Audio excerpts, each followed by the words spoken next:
بیت ارشاد نام کی کوئی بیت نہیں ہے. اگر یہ بیت ہوتی ابو ہریرہ رضی اللہ عنہ لیتے. سب سے زیادہ حدیث سے کس نے روایت کی؟ حضرت ابو ہریرہ نے. لیکن کبھی انہوں نے بیت نہیں کی اس طرح سے. اسی طرح سے حضرت ابوبکر صدیق کے زمانے میں جب وہ خلیفہ بنے انہوں نے بیت لی. لیکن اس وقت حضرت عمر بھی دین سکھاتے تھے کہ نہیں؟ سکھاتے تھے. انہوں نے کبھی بیت نہیں دی. تو بعد کے زمانے میں ہوا یہ کہ صوفیوں نے اپنے اپنے حلقے بنا کر لوگوں سے بیت لینی شروع کی. اور اس کو معتبر ثابت کرنے کے لیے ضروری تھا کہ بتائیں ہم اوپر تک جڑے ہوئے ہیں کہ حضرت علی کے راستے سے. اب دیکھیے جتنے بھی صوفی ہیں، جتنے بھی بیت لینے والے ہیں، پیر ہیں، وہ اپنا سلسلہ حضرت علی سے ہی جوڑ کے اوپر جاتے ہیں. ابوبکر صدیق سے کیوں نہیں؟ معلوم ہے کہ کہیں نہ کہیں شیعیت اس میں ہے. شیعوں کا بولنا یہ ہے کہ وہ جھوٹی حدیث بھی بیان کرتے ہیں، وہ سچی حدیث بھی نہیں ہے. انا مدینۃ العلم وعلی بابوها، میں علم کا شہر ہوں اور علی اس شہر کا دروازہ ہے. یہ جھوٹی حدیث ہے، یہ شیعہ کی گھڑی ہوئی ہے. کیونکہ ہمارا ماننا یہ ہے کہ صرف علی نہیں، ابو بکر و عمر و عثمان و ابو ہریرہ و عائشہ و عبداللہ بن عمر، عبداللہ بن عباس، اور نہ جانے کتنے صحابہ ہیں، معاذ بن جبل، جابر بن عبداللہ، اور کتنے سارے لوگ. تو ان سارے صحابہ سے ہم کو علم ملا ہے، صرف ایک سے نہیں. شیعہ بولتے ہیں ایک علی.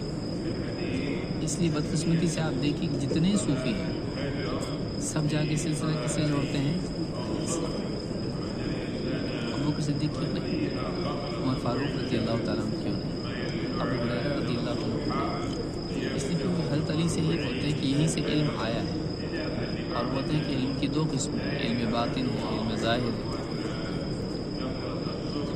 چاہے علم ظاہر ہو چاہے علم باطن ہو، وہ قرآن و سنت میں ہے. اگر کوئی علم ایسا ہے جو انسان کی ضرورت کا ہے، اللہ نے اس کو عام رکھا ہے، سیکرٹ نہیں رکھا کچھ.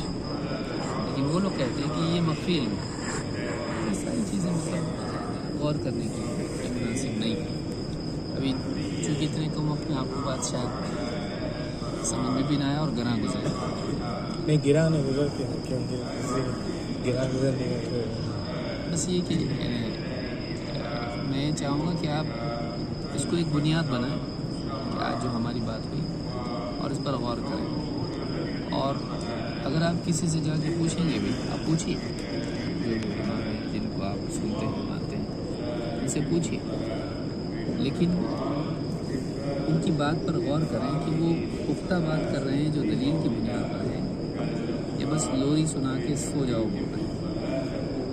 سب ہوتا ہی ہے کہ بعض اوقات اب بریلویوں کے پاس بھی آپ دیکھیے فاتحہ دینا ثابت ہے کہ نہیں ثابت ہے بول کے وہ کیا بولتے ہیں، ارے اتنے سارے لوگ دے رہے ہیں، پاگل ہیں کیا؟ اس طرح کی اتنی باتیں بولتے ہیں. لیکن ایک حق کا طالب ہے، سچا طالب ہوتا نہیں. اگر یہ دین ہے تو پیارے رسول صلی اللہ علیہ وسلم کی زندگی میں یہ ہونا چاہیے. زندگی بھر آپ فاتحہ نہیں دیا اور ہم فاتحہ دے رہے ہیں، زندگی بھر صحابہ فاتحہ نہیں دے رہا ہم فاتحہ دے رہے ہیں. تو یہ طریقہ سوچنے کا صحیح ہے. اسی طرح سے اب صرف ہم کیا کرتے ہیں، صرف فاتحہ کو دیکھتے ہیں کہ وہ دوسری جماعت ہے. ایک انسان اپنے لوگوں کے بارے میں بھی سوچے. کیونکہ دیکھیے میرا عالم غلط ہو سکتا ہے، آپ کا عالم غلط ہو سکتا ہے، ان کا عالم غلط ہو سکتا ہے، جس سے اس کو عقیدت ہے، محبت ہے. اللہ اور اس کے رسول نعوذ باللہ غلط نہیں ہو سکتا. اللہ کی بات، رسول صلی اللہ علیہ وسلم کی بات غلط نہیں ہو سکتی. وہ پیمانہ ہے، عالم پیمانہ نہیں. کتنے دیوبندی بریلوی بن گئے، کتنے بریلوی دیوبندی بن گئے اور دوسرے بھی بن جاتے ہیں. تو وہ پیمانہ نہیں ہے. اللہ اور اس کے رسول کی بات پیمانہ ہے. چاہے آپ بولیں، میں بولوں، یہ بولیں، یہ بولیں، اگر کسی کی بھی بات اللہ اور اس کے رسول صلی اللہ علیہ وسلم کی بات کے مطابق ہے صحیح، نہیں تو نہیں. یہ بنیادی نقطہ اگر آپ پکڑ لیے زندگی میں انشاءاللہ بہت دفعہ ہوگا. مزید یہ کہ نبی اکرم صلی اللہ علیہ وسلم کی بات ہے، اس کی عملی تطبیق صحابہ کی زندگی میں دیکھنی پڑے گی.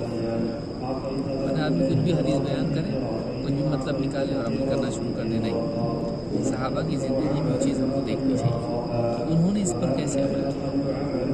یہ اصل ہے،